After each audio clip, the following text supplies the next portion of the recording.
Hey, what's up, lightboltjoe here. Today we're going to discuss the 2011 Blue Sky animated feature film Rio. So Jesse McCartney is the voice of Blue. Jewel is voiced by Anne Hathaway. Got a slew of other people in this. Very quick.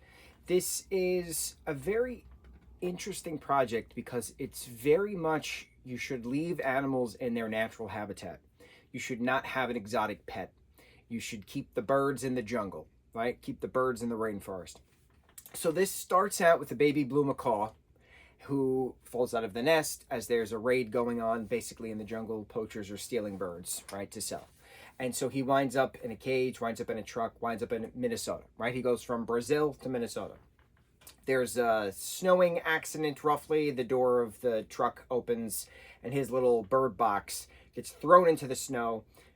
Gets picked up by this young girl named Linda who says she'll promise she'll always take care of him. And then we get a little montage of, 20 years later kind of a thing, 30 years later kind of a thing, because parrots live forever. Parrots live forever, 80, 90 years. And so the flash forward of adult Linda now running a bookshop with Blue, they have their routine, they're adorable. He can't fly because he's domesticated. He's only known her, since he was a wee little chick. So there's a ornithologist, whoever studies birds, whatever that word is, ornithologist, I think. They are now in Minnesota. He's from Brazil. And he's, begging Linda to help save the blue macaw population because he has one singular female blue macaw in his facility, and he needs a male blue macaw, and he knows that Blue exists from social media and stuff like that. So please, please, please help me repopulate this, dying species, this almost extinct species. So, of course, there's a no, but then eventually it turns into a yes, and then Blue and Jewel wind up together in this facility, and then they wind up getting stolen. So it's a matter of the bird's whirlwind adventure through Brazil.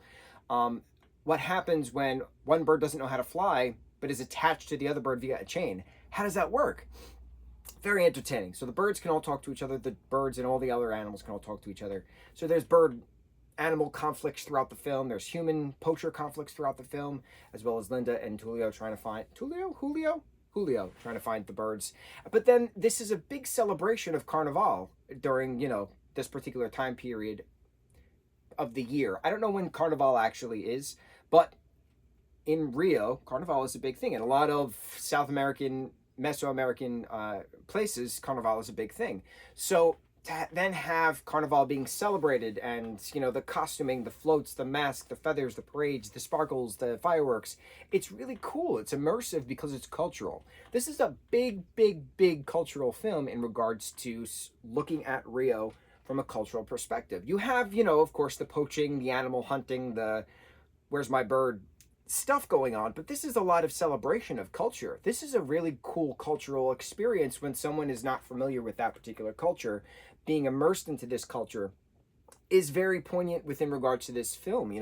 They amplify Carnival to be a big plot point within regards to the third act of the film. The poachers have their own bird float, which is not on par to the fellow citizens of Rio and stuff. And what happens then when the birds escape again, and when the birds finally escape the final time to then meet up with their owners, what's going to happen? Is Blue going to stay with Jewel? Is Linda going to let Blue stay with Jewel? Eventually, yes, the birds go to their merry way in the jungle that they're supposed to. They have birds of their own, and there's a big musical number at the end. Music is incredible throughout. But I really like that this isn't just a cute family, keep the animals where they belong kind of film. It's definitely an animal rights film, don't get me wrong, but it's a very big cultural experience film. This is a big Rio cultural Brazilian film, and you don't really have that a lot in mainstream media, and you don't really have that, obviously, within regards to CGI kid films. These aren't kid films. The more you watch animated feature films, you realize how adult they actually are, but it's really neat seeing this targeted to kids because it's talking animals, and they do their funny burping and farting things, of course, and they're squawking. So it's slapstick humor for the kiddos, but then there's the adult storylines throughout as well. So it's a nice cultural experience on both kid and adult front. I really enjoy this film. It's got a sequel that we're going to watch after this. Blue Sky is a subsidiary of 20th Century, I believe, which doesn't exist anymore because Disney now owns it. I know we have a list of, like a playlist list of DreamWorks and Disney, but I know we need to actually start a list of Illumination films and Blue Sky films, because there's a lot of franchises in those two other things that I'm not 100% certain what is what, kind of a thing. Like Horton Hears a Who, right? And the Lorax. Who made those? Is that Blue Sky? Is that Illumination?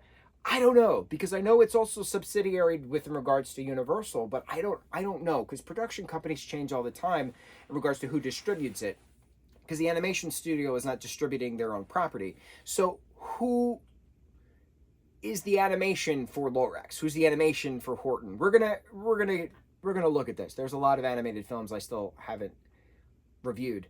But we're getting pretty hefty on our list of reviews and such, so I'm happy about that. Of course, we have other things throughout in regards to the list I keep of what to watch and when to post things, etc. But man, I've been doing a review a day, posting a review a day for years, and it's just second nature to do it. But I'm running out of franchises that I'm familiar with. But then in hindsight, I haven't actually sat down to do a full what franchises, what production companies have I not fully talked about, fully watched.